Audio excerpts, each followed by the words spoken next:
안녕하십니까. 사랑의 집 이사장 주수일입니다. 창세기 2장 24절을 보면 하나님께서 아담과 하와를 결혼시키시면서 이러므로 남자가 부모를 떠나 아내와 연합하여 둘이 한 몸을 이룰지로다 라고 말씀을 하셨습니다.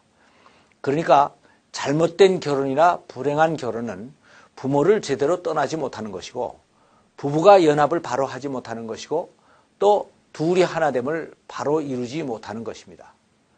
그런데 저는 결혼을 해서 이 부모를 떠나라는 말씀의 의미를 정확히 알지를 못했고, 그래서 또 그것을 소홀히 여기는 바람에 저희 결혼 생활에서 많은 시련을 겪었습니다. 저는 아내와 2년 동안 열렬히 연애를 한 뒤에 결혼을 했습니다. 그런데 6남매의 맏아들이었기 때문에 살림을 하지 못하고 아내가 저희 집에 들어와서 같이 살았습니다. 그러다 보니 저희 가족은 시할머님까지 포함해서 11명이나 됐는데 아내는 그 안에서 아주 힘든 시집살이를 해야만 했습니다. 그래서 아내와 어머님 사이에 많은 갈등들이 있었는데 저는 그때마다 어머님 편을 들 수도 없고 아내의 편을 들 수도 없어서 아주 곤란했습니다. 하루는 온 식구들이 다 있는 앞에서 어머니께서 너는 어떻게 장가간 지 몇 달도 안 돼서 마누라한테 푹 빠져서 앞뒤 분간을 제대로 못하냐 하고 저를 나무라시기에 저는 저 마누라한테 안 빠졌어요 라고 대답을 했는데 아내는 그게 그렇게 섭섭했던 모양입니다.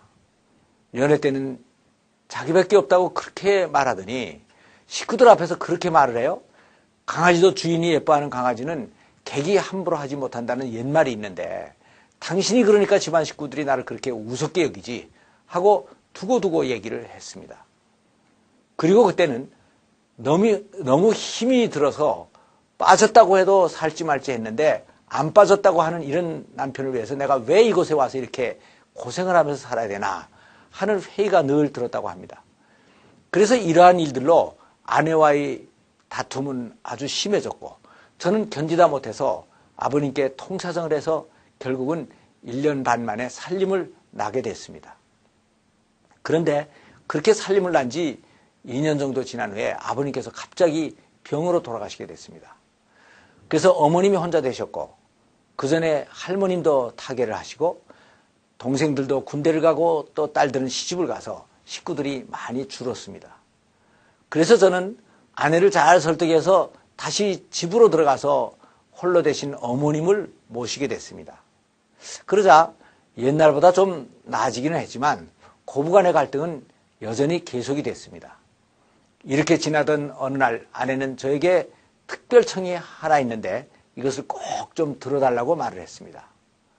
그래서 무엇이냐고 물었더니 자기가 어머님한테 꼭 한 번만 대들 테니까 큰 소리가 나더라도 절대로 끼어들지 말아달라는 것이었습니다. 평생 소원이라고 하고 또 자기 편을 들어달라는 것도 아니고 그냥 끼어들지 말라고 하는 말이기에 그렇게 하겠다고 일단 약속을 했습니다. 그러고 나서 아내는 얼마 동안 기회를 엿봤던 모양입니다. 그러다가 어머님이 자기에게 좀 심하게 하는 것을 기회로 어머님 저 좀 보십시다 하면서 정식으로 항의를 시작했습니다. 그러니까 어머님은 이건 좀 불리하게 됐구나 하고 생각을 하시고 너 어른들에게 이게 무슨 태도냐 라고 하시면서 언성을 높이셨습니다. 사실 이렇게 하는 것은 내가 건너편 방에 있으니까 빨리 와서 아내를 말려서 데리고 나가라는 신호였습니다. 그런데 저는 아내와 약속을 한 것도 있고 그동안 중재를 하는 것도 지쳐서 모른 척하고 내 방에 그대로 버티고 있었습니다. 그랬더니 아내는 마음 놓고 지난 15년 동안 말을 못하고 참고 살아왔던 것들을 하나하나 다 끄집어내서 어머님께 항의를 하는 것이었습니다. 그리고 어머님은 아들의 응원이 없으니까 할 수 없이 그 항의를 다 들을 수밖에 없게 됐습니다. 그래서 그렇게 들으시다가 그래? 그렇다면 내가 좀 그랬구나 하고 몇 가지는 인정을 하시고 정말 심했던 대목에 가서는 그래? 나는 생각이 잘 나지 않는다 라고 하시고 그냥 넘어가셨습니다.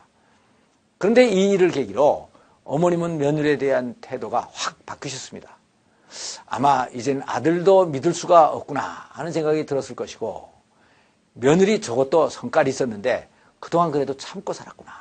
그러니까 나도 앞으로 편하게 살려면 저 애를 인격적으로 대우해 주어야겠구나 하는 생각이 드셨던 것 같습니다. 그래서 그 후로는 며느리를 깍듯이 대해주셨습니다. 그리고 또 아내는 아내대로 아들을 자기에게 뺏기고 섭섭해하시는 어머님을 보면서 옛날보다 더 잘해드리려고 노력을 하게 됐습니다. 그래서 결국 내가 누구 편을 드는가 하는 것을 놓고 늘 대립했던 고부간의 긴장 관계가 일단 끝나고 오히려 어머님과 아내는 아주 좋은 관계가 됐습니다. 그리고 저는 어머님께 죄송한 마음이 들긴 했지만 아내가 어머님께 이전보다 더 잘해드리는 것을 보면서 천만다행이라는 생각이 들었습니다. 그래서 아내는 그 후에 제게 이렇게 말을 했습니다. 내가 당신하고 평생 같이 살면서 가장 고마운 게 하나 있는데 그게 뭔지 아세요? 그건 바로 당신이 의리를 지키고 건너편 방에서 끝까지 이쪽으로 안아준 거예요. 당신이 얼마나 효자인데 그래도 어머님보다는 저를 선택해 줬잖아요. 그 후에도 당신한테 실망한 적이 왜 없겠어요. 그런데 그때 의리를 지킨 것을 생각해서 지금까지 살아준 거예요. 그리고 어머님은 15년 전에 71급을 계기로 하늘나라에 가셨습니다. 그래서 어머님의 장례를 마치고 돌아오면서 저는 또 아내에게 이렇게 얘기를 했습니다. 여보, 당신 어머님 모시느라고 참 고생 많았어. 나도 당신에게 평생 고마운 게 하나 있는데 그게 뭔 줄 알아? 그건 바로 당신이 나를 효자로 만들어준 거예요. 가만히 제가 생각을 해봤더니 제가 아내 덕분에 효자가 된 것 같은 생각이 들었습니다. 어머니가 말년에 편하고 행복에 보냈으면 그게 제가 효자가 된 것이죠. 그런데 이렇게 된 것이 다 아내의 공이었습니다. 아들인 저도 효도를 하려는 마음은 있었지만 한계가 있었습니다. 어머님이 70이 넘어서자 자리에서 누워 계실 때가 많았는데 그때 제가 할 것이 별로 없었습니다.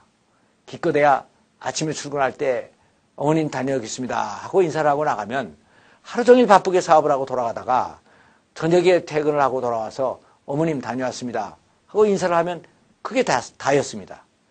그런데 제가 출근을 하고 나면 아내는 어머님의 간에 좋다고 하며 야채를 사다가 녹즙을 짜드리고 병원에 모시고 가고 건강할 때는 기도원에 모시고 가고 또 백화점에 쇼핑을 같이 다니고 운전수 겸 간호원 겸 비서 겸 며느리 겸 모든 역할을 다 했던 것입니다.